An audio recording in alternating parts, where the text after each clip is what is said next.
Let's go! Back in business.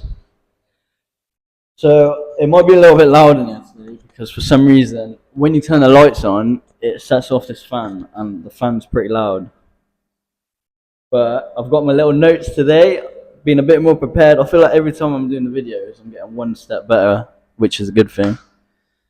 Today, I'm going to be talking about. I'm going to have to remember because I put all the notes down, but I haven't actually put the topic. It was to do with being comfortable with awkward silences in social settings.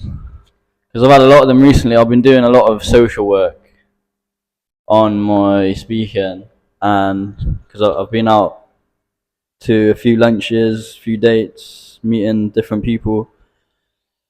And this is a big one for me. I'm getting a lot more comfortable doing it. And yeah, it's just getting a bit easier. Starting to sort of, I think I'm taking it as it comes. So when it comes to that situation, I'm starting to just, rather than shy away from it, just think of a way that it's going to be helpful because you're going to actually end up growing from it. But yeah, whenever there's an awkward pause, the first thing I want to do is just automatically try and fill that pause in. But my personality, myself, I'm more of an introverted guy. So if I can just go meet someone, and I mean, if it's a close friend, it's going to be a different story because you're just going to be talking non-stop anyway. But if it was someone that you're not really that comfortable with and you're like new, I would love to just be able to sit there in silence and just enjoy whatever you're doing. So at dinner table, maybe you've got a mad scenery in front of you, you just want to look at the view. But no, what actually happens is you end up getting all awkward feelings and your brain goes on overdrive. So the best thing you can do is just be curious in that scenario. Don't overthink it, because if you end up overthinking it, you're just going to try and fill in that pause and probably say something so stupid because you're just on edge. So just relax. And then you can be curious by just, if you're there for maybe, I don't know, 10 seconds, 15 seconds, the other person is going to automatically be feeling this anyway. Because this happened to me the other week. I was walking back to the car with someone, and I thought, look, I'm actually exhausted. I don't even want to be doing this anymore. So I just let it be because filling in the gap was just so tiring. And what actually happened was the other person just ended up filling it in for you anyway. So it takes two to tango. You don't always have to go into these scenarios expecting, oh, I've got to please them, I've got to make sure they're having a good time. If they're not, then there's something wrong. I'm doing something wrong. But if you think about it, if you're the one putting in all the effort, then surely what's the point in being there if you're not going to have a good time? The other person's got to put some input in as well.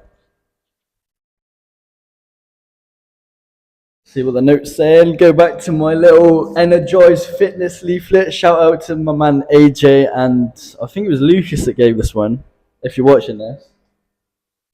The next thing I got to say is be happy being yourself. So like I said, be comfortable just sitting there in silence. If you think about all these actors where on TV, say you met them in person, you're going to be expecting a lot more from them because you know you've seen them in this film, or they're going to have like a great conversation with you because they've done all these things. But in real life, maybe they're the complete opposite. If you think of people like comedians, yeah, so you watch them on TV, they're going to be laughing and joking 24/7. But when it comes to social settings, say if you're in a group of people and like we're talking about these social awkward pauses, their job is automatically to fill in that because they're the known comedian. They're supposed to make people jump as people laugh, as it's their position to fill in the blanks, and their defense mechanism to those situations is to make people feel good about themselves by laughing.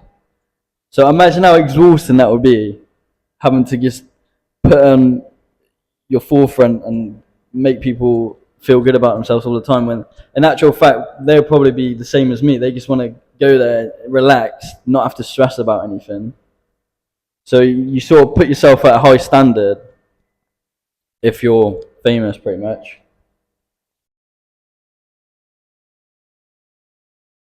I think this is going to be quite a long video. I didn't realise I was going to be able to talk this much about it. I've done a bit of research, can't lie. I thought, well, I knew what to say anyway, but I thought I'd be a bit more prepared. So I've got some little options to help you out. The best things you could do is just ask open-ended questions. So maybe you say, oh, what did you do today? That's a bit of an open-ended question because you've got multiple answers from the other person. But if you say, oh, did you have a good day? They've only got two options, yes, no. I mean, you could get a maybe, but that's not really an answer I've ever got off someone. And you could share what you've done with your day. So maybe you've had an interesting scenario. So I had something really weird that happened to me the other week. I'm not going to explain it. But yeah, having a conversation like that because it makes the conversation more interesting. And yeah, it's okay to not have good conversations. You could have a conversation with someone who's not got no similarities to you, and it is what it is. You're just on different wavelengths. That's what I find with older people. Obviously, you could have people that have got more in common with you anyway, but the majority, say if there's maybe like a 50-year, 40-year age gap, it's going to be harder to be on a similar wavelength because they've gone through more stuff than you. Whereas if you're talking to someone similar to your age, you're going to feel more comfortable because you've sort of already gone through the same scenarios and you've got similar things to talk about, maybe on social media or what you've been doing, trends and stuff. And you can talk about the environment around you. So what's the crack? Are there two people over there necking on each other, or is there maybe someone who's about to scrap someone? Is there an argument, you know? And the last one I could talk about is give a compliment. So if you're talking to the sexy galdem on a date, you could say something about big bahugas. You could say, wow, they look so big, or you got a massive ass. Obviously, you're not going to do that. You're going to say something nice about maybe they've got some really beautiful eyes, or they've got some fresh garms on. This is going to be a pretty good video. I'm not going to lie to you. Got a tank top on today. Guns up. I'm trying to make the most out of this tan because I reckon I've got about a week left of it looking like this. Still been moisturising. This is about 2 weeks in, fresh from holiday. So. Tell you what though, I've got the vocals on a lot today. I feel like I've got a bit of confidence, which I'm liking. Because I've had a good week and I've gone out of my comfort zone. Bop, bop, bop.